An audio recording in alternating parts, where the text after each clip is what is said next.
Start कर रहे हैं हम लीनियर प्रोग्रामिंग। लीनियर प्रोग्रामिंग में क्या होता है, आपको कुछ एक फंक्शन दिया होगा जिसको हम बोलेंगे ऑब्जेक्टिव फंक्शन। क्या बोलेंगे? ऑब्जेक्टिव फंक्शन, जिसको आपको मैक्सिमाइज या मिनिमाइज करना है, इन शॉर्ट ऑप्टिमाइज करना है।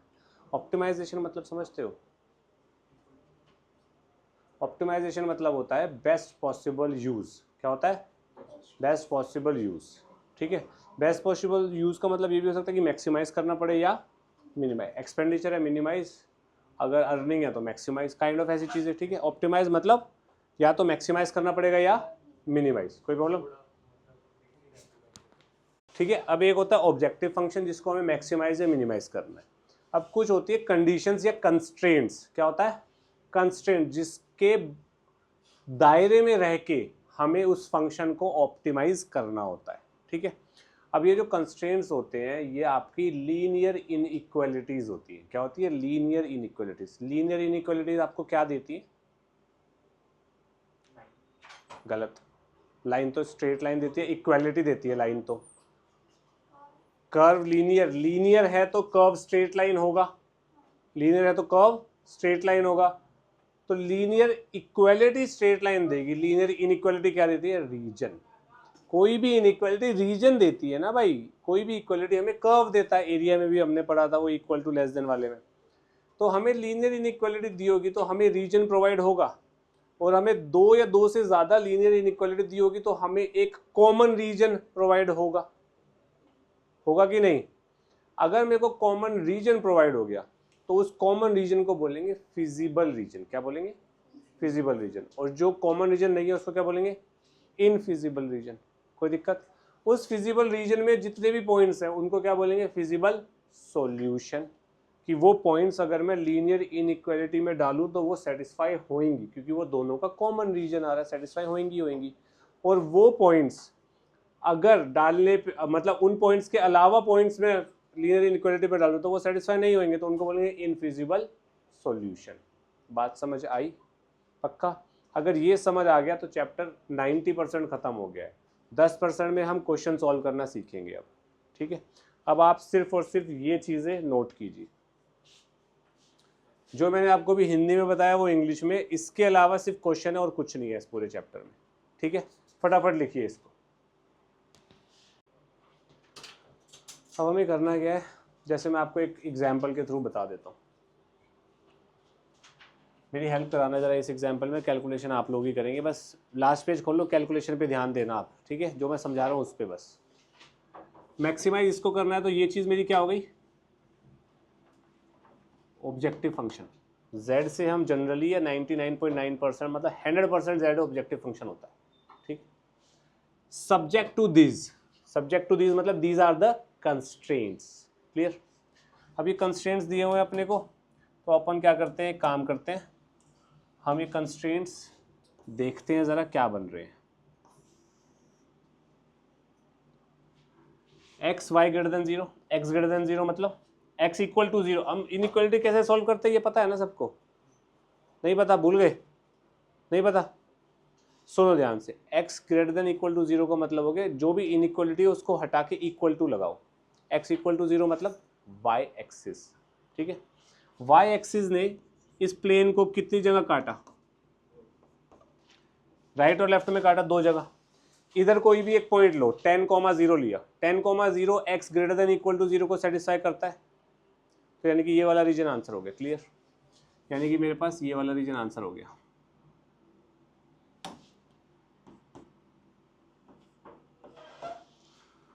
y greater than equal to zero मतलब y इक्वल टू जीरो की लाइन बनेगी। y equal to zero is x axis. जैसे बेटा दिमाग लगाना, ये x नहीं होता, x एक्सिस। x एक्सिस ने दो हिस्सों में काट दिया, ऊपर नीचे। मैं नीचे वाला हिस्सा ले रहा हूँ, -10,0 लेता हूँ, sorry 0,-10। 0,-10 y greater than equal to zero को सेटिस्फाई कर रहा है? नहीं कर रहा। -10 इज नॉट ग्रेटर देन और इक्वल टू जीरो ना, तो ये वाला रीजन आंसर, तो यानी कि ऊपर वाला सारा रीजन आंसर। वो अब तक कॉमन क्या निकला भाई? फर्स्ट क्वाड्रेंट में मेरा आंसर आएगा। इसकी बात करते हैं। 5x + 2y इक्वल टू 10 का ग्राफ बनाना है। x को 0 रखूंगा, y क्या आएगा? y को 0 रखूंगा, x क्या आएगा? ऐसा कुछ बनेगा, हाँ कि ना, यानी कि this is the line 5x plus 2y equals to 10।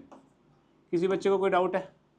दो हिस्सों में काटा, ऊपर वाला और मैं ओरिजिन दिख रहा है ना मेरे को, 0 0 डालो यहाँ पे, 0 0 डाला तो ये इसको सेटिस्फाई कर रहा है भाई, 0 is less than equal to, यानी कि इसके नीचे।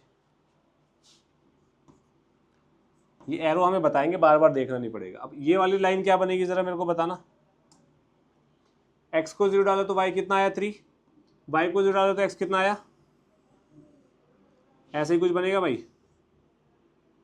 कोई प्रॉब्लम तो नहीं है किसी को? पार्ट सोच ले बेटा। 3x plus 5y is equal to 15। मैं यहाँ पे लेस देन इक्वल टू नहीं लिखूंगा, इक्वल टू लिखूंगा, क्योंकि कर्व की या लाइन की इक्वेशन बना रहा हूँ। और फिर से ओरिजिन डाल के देखते हैं सेटिस्फाई कर रहा है, यानी कि इसके इधर मान लो ये वाला कोई पॉइंट लेना हो, मुझे इधर वाला कोई पॉइंट लेना हो, तो मैं क्या ले सकता हूँ? ये वाला पॉइंट क्या आ रहा था भाई, 5,0। ये वाला कितना आ रहा था, 2,0। ये वाला कितना आ रहा था, 0, और ये कितना है 0,5। ये 0,0 है। अब इस तरफ वाला पॉइंट ले लो तो देख लो 5,3 इधर ही लाई करेगा, ऑब्वियस सी बात है। पर आप श्योरिटी होनी चाहिए भाई, पॉइंट कहाँ लाई कर रहा है वो तभी लेना है। ये नहीं कि भाई रैंडम पॉइंट ले लिया और तुम्हें पता ही नहीं, ले इधर वाला रहे हो, एग्जिस्ट वो इधर कर रहा है, ऐसा नहीं होना चाहिए। श्योर नहीं तो तू 1000,000 लेके देख लो, कोई टेंशन नहीं है, तुम्हें पता है ना 1000 इधर ही लाई करेगा, बस ये ध्यान रखना, ठीक है। अब इसके इधर है, और इस वाली लाइन के किधर होगा भाई, नीचे ही होगा, इधर भी। कॉमन रीजन क्या बना, ये बना feasible, this is the feasible reason, ठीक है। अब फिजिबल रीजन के अंदर ये सारे के सारे जितने भी पॉइंट्स हैं, इनफाइनाइट पॉइंट्स है, वो सारे क्या हो गए, फिजिबल सॉल्यूशन, ठीक है। लेकिन हमारा जो ऑप्टिमम सॉल्यूशन लाई करेगा वो हमेशा कॉर्नर पॉइंट्स पे लाई करेगा, इस पे, इस पे, इस पे या इस पे, इन सब में से एक पे ही लाई करेगा। कोई प्रॉब्लम किसी को? अब मेरे को ये वाला पॉइंट चाहिए होगा, ये वाला पॉइंट कैसे आएगा, इन दोनों की सोल्व करना है, इन दोनों इक्वेशन को, इन दोनों के सॉल्यूशन से। इन दोनों का सॉल्यूशन कैसे निकाल सकते हैं, सब्स्टिट्यूशन, एलिमिनेशन, क्रॉस मल्टीप्लिकेशन, कैसे भी कर सकते हैं। जरा मेरे को बताना क्या आंसर आ रहा है इन दोनों को सॉल्व करके, इन दोनों इक्वेशन को फटाफट मेरे को बताना। 20,9 45/19। एक बार सब कंफर्म करो इसको फटाफट।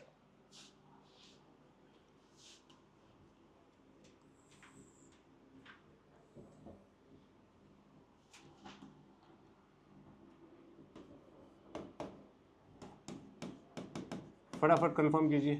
वेदांश जरा चेक करियो रिकॉर्डिंग ऑन है या नहीं, ठीक है।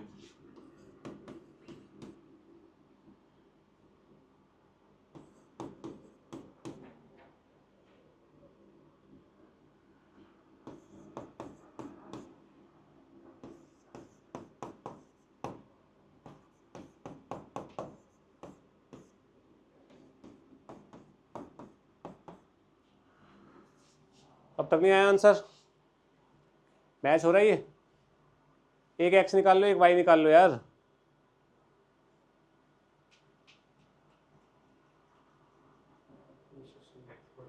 फोर्टी 45/19 आ रहा है भाई। हर्षित ने एक एक्स आ रहा है 21/19, ठीक है भाई, अब सब छोड़ दो। मेरे पास corner points of the feasible region 4 आए हैं, मैंने पॉइंट्स लिख दिए। अब उन पे जेड की वैल्यू निकालो। 0 0 पे क्या आएगा, यहाँ 0, 0,3 पे क्या आएगा, 2,0 पे, इस पे क्या आएगा, अबे 12.3। ऐसा वेदांश ने बोला, यही आ रहा होगा, इसकी कैलकुलेशन ठीक ही है। हमें करना क्या है, मैक्सिमाइज। मैक्सिमम वैल्यू किस पे आ रही है, 12.3 आ रही है, इस पे आ रही है। तो यानी कि this is my optimum solution, यानी कि x की वैल्यू जब 20/19 होगी, y की वैल्यू जब 45/19 होगी, तो मेरा z मैक्सिमम आंसर देगा ये। इतनी बात समझ आई, क्वेश्चन यहीं समाप्त हो गया, वो कुछ नहीं करना तुमने, इजी है, कोई भी मुश्किल नहीं है। ये मुश्किल तब होता था जब वर्ड प्रॉब्लम्स आती थी, तुम्हें ये कंस्ट्रेंट भी खुद बनाने थे, ऑब्जेक्टिव फंक्शन भी खुद बनाना होता था। अब तुम्हारे पास सिर्फ ये आएगा, काम लपेट दो। ठीक है, अब ध्यान से सुनना, ऐसा पॉसिबल है कि ये बाउंडेड ना आए, ऐसा पॉसिबल है कि ये बाउंडेड ना आए, ठीक है। जैसे कि थोड़ा सा ध्यान देना इधर, क्योंकि ऐसे क्वेश्चंस आएंगे। मान लो मेरे पास कुछ ऐसा सिनेरियो बन गया, एक पॉइंट ये आ रहा है, एक पॉइंट ये आ रहा है, एक पॉइंट ये आ रहा है, एक पॉइंट ये आ रहा है, और ये सारा रीजन है मेरा फिजिबल। फिजिबल रीजन बाउंडेड नहीं है ना मेरा, बंद नहीं हो रहा। तो ऐसी सिचुएशन में क्या करना, सारा सेम लपेट दो, कॉर्नर पॉइंट्स निकाल लिए, और कोई कॉर्नर पॉइंट है ही नहीं अपने पास, पॉइंट्स लिख के जेड निकाले। मान लो यहाँ पे भी मैक्सिमाइज ही करना है, सब कुछ सेम, पर क्वेश्चन यहाँ रुकेगा नहीं। तब हमें क्या करना पड़ेगा, जो भी हमारा z की मैक्सिमम वैल्यू आई, मैक्सिमाइज के क्वेश्चन में ध्यान रखना, जो भी हमारी z की मैक्सिमम वैल्यू आ रही है, हम z को उससे बड़ा रख के देखेंगे। क्या करेंगे, हम z को उससे बड़ा रखेंगे। बड़ा कैसे रखेंगे, सिंपल सी बात है, z क्या है यहाँ पे 5x plus 3y greater than क्या हो जाएगा 12.3, ये करेंगे। बड़ा ही रखा ना मैंने z को। अब ये क्या है, इनइक्वालिटी है, ये क्या प्रोवाइड करेगी, रीजन प्रोवाइड करेगी। अगर इस में कहाँ गया, अगर इसका रीजन जो ये दे रही है और जो फिजिबल रीजन मेरा आ रहा है, इसमें कुछ भी कॉमन आया तो नो मैक्सिमम वैल्यू एग्जिस्ट। अगर इसमें और मेरे फिजिबल रीजन में कॉमन आ गया तो नो मैक्सिमम वैल्यू एग्जिस्ट। ठीक है, ओके, एग्जिस्ट तो करेगी, लेकिन हम नहीं निकाल सकते किस पॉइंट पे करेगी, इसलिए नो मैक्सिमम वैल्यू एग्जिस्ट। लेकिन अगर इसमें और हमारे फिजिबल रीजन में कोई भी चीज कॉमन नहीं आई तो maximum value is this. Clear, पक्का, सोच लो। यही चीज अगर इसको मिनिमाइज करना होता तो मिनिमम वैल्यू क्या है यहाँ पे 0, तो मैं z को लेस देन मिनिमम वैल्यू रखता।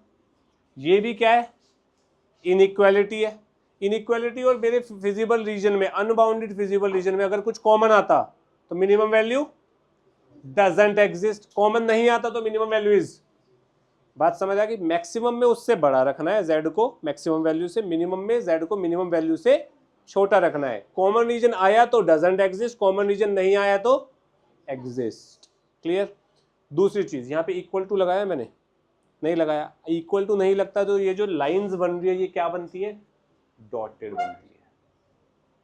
इस चीज का ध्यान रखना, कैसी बनती है लाइंस, डॉटेड बनेगी, ये ध्यान रखना, for the sake of representation purpose only. Clear है, करिए इसको। कर रहे हैं भाई, अब ध्यान से देखना, जरा हेल्प करो। ये तो तुम लोगों को पता ही लग गया होगा, अरे यार ये तुम लोगों को पता ही लग गया होगा भाई। This is the first quadrant, x greater than 0, y greater then 0।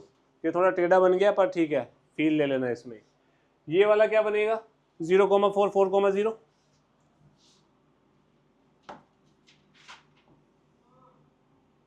ये लाइन ऐसी बनेगी, and this will be x plus Y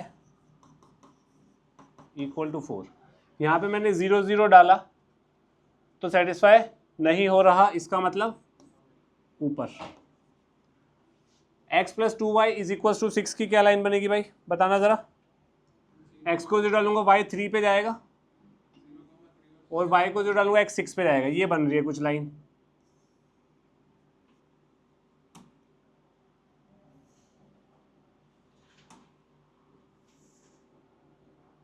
ठीक है जी।